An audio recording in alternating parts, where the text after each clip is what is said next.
చూస్తూనే ఉండండి మన ప్రాంతం మన ఛానల్ న్యూస్ 24.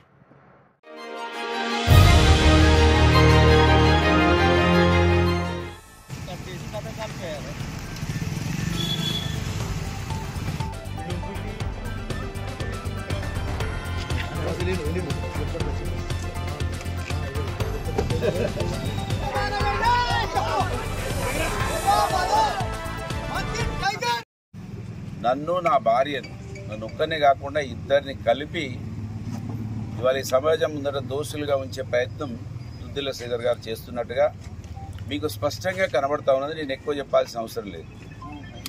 కనుక ఇవాళ మేము కూడా వామన్ రావు గారి చరిత్రను గురించి, వామన్ రావు గారి తండ్రి గారు ఆ రోజు జరిగినటువంటి సంఘటనలో ముందుగా ఏం మాట్లాడిండు HMTV ఇంటర్వ్యూలో, తర్వాత ఏం మాట్లాడిండు అక్కడ కాంగ్రెస్ పార్టీ వాళ్ళు పక్కకు నిలబడి మంత్రి ఎమ్మెల్యేకు సమాచారం ఇచ్చిన తర్వాత కిషన్ రావు గారు మంత్రి పుట్టమది గారి పేరు తీసుకుంటలేడని వీళ్ళు కాంగ్రెస్ లీడర్లు ఆయన పక్కకి HMTVలో కనబడతా ఉన్నారు. వారిని అది ఎమ్మెల్యే గారికి చెప్తే ఆయన వచ్చి మళ్ళీ ఆయన కిషన్ రావును మోటివేట్ చేసి మళ్ళీ మాట్లాడితే మా న్యూస్లో ఆ న్యూస్ వచ్చింది. ఆ న్యూస్ను కూడా ఇచ్చినాం. దుద్దిల్ల శ్రీధర్ గారిని కూడా అనేక సార్లు ఆయన ఏ విధంగా వాడుకున్నారో, ఏ విధంగా వాళ్ళ యొక్క కలయిక జరిగిందో కూడా మేము కూడా CBI గారికి చెప్పినాము. అన్ని కోణాలలో ఆలోచించమని చెప్పినాము.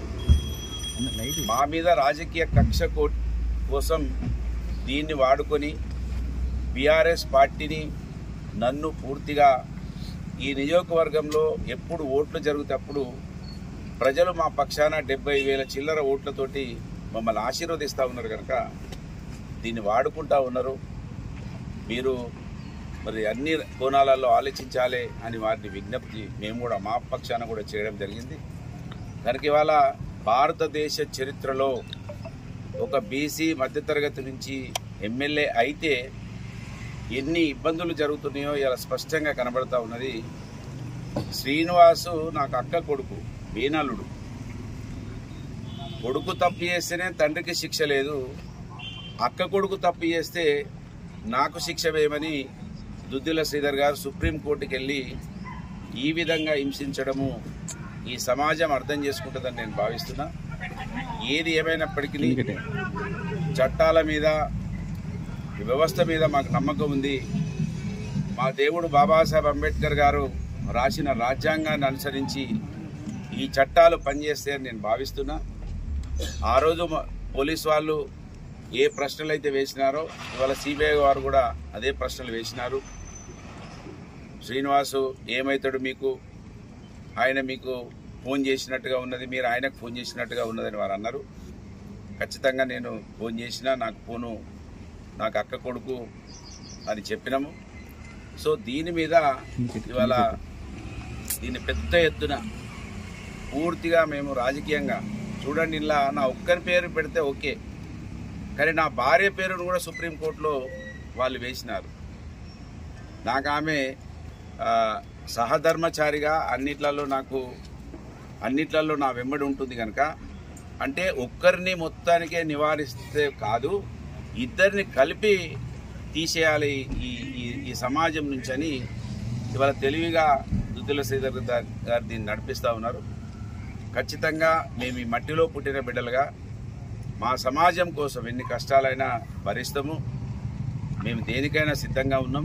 కానీ పూర్తి నమ్మకం ఉంది మాకు ఈ సమాజం, ఈ చట్టాల మీద, ఈ యొక్క న్యాయస్థానాల మీద నమ్మకం ఉంది, గౌరవం ఉంది. ఇది మంచిగా వాళ్ళు అన్ని కోణాలలో ఎంక్వైరీ చేస్తారని నేను భావిస్తున్నా.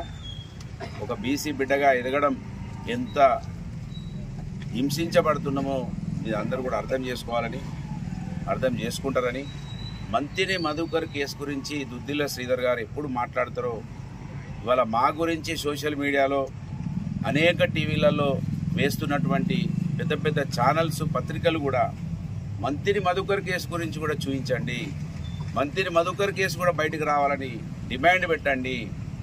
ఒక మామూలు వ్యక్తి విషయాన్ని ఆ రోజు BRS పార్టీకి ఆపాదించినటువంటి దుద్దిల్ల శ్రీధర్ 2 సంవత్సరాలైంది ఆ కేసును ఎందుకు బయటికి తీస్తలేడో ఎందుకు అది బయటికి రాకుండా ఆపుతున్నాడో దాంట్లో ఆయన ప్రమేయం ఉన్నట్టుగా నేను భావిస్తున్నా. ఒకవేళ ఆయన ప్రమేయం దాంట్లో లేకపోతే ఆ కేసు ఎందుకు బయటికి రావద్దు? అది ఎందుకు బయటికి తీసుకొచ్చి అందులో దోషులు ఎవరున్నారో వాళ్ళ అమ్మ మంత్రి మధుకర్ గారి తల్లి అందులో కాంప్లైంట్లోనే పేరు రాసింది. ఆమె ఎవరెవరి మీద ఆమెకు అనుమానం ఉందో. కానీ వాళ్ళ కిషన్ రావు గారు మా పేర్లు రాయలేదు మొదటి రోజు. ఆయన కాంప్లైంట్లో లేదు. ఆయన ఫస్ట్ రోజు టీవీలకు మాట్లాడినప్పుడు కూడా ఆయన మా పేర్లు ఎప్పుడు కూడా తీసుకోలేదు. కానీ రెండో రోజు నుంచి మా మీద దాడి స్టార్ట్ అయిపోయింది. నాతో పాటు నా భార్య పేరును కూడా ఇవాళ ఇన్వాల్వ్, అంటే మా ఇద్దరిని కూడా ఇక రాజకీయాలలో ఈ కుటుంబాన్ని ఉంచడానికి మేము ఒప్పుకోము, ఉండనివ్వమని ఆయన కంకణం కట్టుకున్నట్టుగా కనబడతా ఉన్నది. కనుక దయచేసి ఇవాళ మా గురించి చాలా పెద్ద ఎత్తున ఆలోచిస్తున్నటువంటి మీడియా సంస్థలు మంత్రి మధుకర్ కేసు హైకోర్టు నుంచి బయటికి ఎందుకు వస్తలేదు? వామన్ రావు గారు ఆయన సామాజిక వర్గానికి సంబంధించిన ఆయన కేసు అయితే సుప్రీంకోర్టు పోయి సిబిఐకి వచ్చింది. కానీ మంత్రి మధుకర్ కేసు హైకోర్టు నుంచి బయటకు వస్తలేదు. దీంట్లో అంతర్యం ఏంటిది? దుద్దిల శ్రీధర్ గారు అలా ప్రమేయం ఉందా? ఇవాళ జవాబు చెప్పాలని కోరుతూ మేము వారికి నోటీస్కు రెస్పాండ్ అయ్యి వచ్చినాము. వారికి ఏవైతే మమ్మల్ని క్వశ్చన్లు వేసినో మేము సమాధానం చెప్పినాము. అన్ని కోణాలలో కూడా ఆలోచించాలని వాళ్ళు విజ్ఞప్తి చేసినాం. మీరు కూడా నిన్నటి నుంచి బాగా టెన్షన్ పడుతూ ఉన్నారు. మేము వస్తామా రావా అనేవారు, మేము ఈడున్నామా ఆడున్నామా. దయచేసి మా గురించి కొంచెం తక్కువ చూపించండి, మా సేవలు ఎక్కువ చూపించండి, మా పని ఎక్కువ చూపించండి. భార్యాభర్తలు 24 గంటలు ప్రజల కోసం పనిచేస్తున్న విషయాలను చూపించండి. మేము ఎప్పుడైనా సెల్స్ ఇన్ఛార్జ్ చేస్తే దాని గురించి కూడా సోషల్ మీడియాలో, ఎక్కడికైనా ఊరికి పోతే కూడా సోషల్ మీడియాలో. కనుక ఈ విధంగా మమ్మల్ని హరాస్మెంట్ చేయడం ఆపేసి, మా సేవా కార్యక్రమాలు చాలా ఉన్నాయి, మా అభివృద్ధి కార్యక్రమాలు చాలా ఉన్నాయి, మేము ఎంతోమందికి ఎన్నో సేవలు చేస్తూ ఉన్నాం. దాని గురించి కూడా దృష్టి పెట్టండి అని కోరుతూ నేను మంత్రి ఎమ్మెల్యేని డిమాండ్ చేస్తున్నా. మళ్ళొకసారి మీ ముందర మంత్రి మధుకర్ కేసు హైకోర్టు నుంచి రాకపోవడానికి కారణం ఆయన జవాబు చెప్పాలి. వామన్ రావు గారు ఆయన సామాజిక వర్గానికి సంబంధించిన ఆయన అయితే సుప్రీంకోర్టు దాకా కేసు వేయింది, సుప్రీంకోర్టు నుంచి సిబిఐకి వచ్చింది. మరి వామన్ రావు గారి తండ్రి సుప్రీంకోర్టుకు పోయే స్థాయి ఉన్నదా? అంత పెద్ద ఆస్తిపరుడు ఆయన.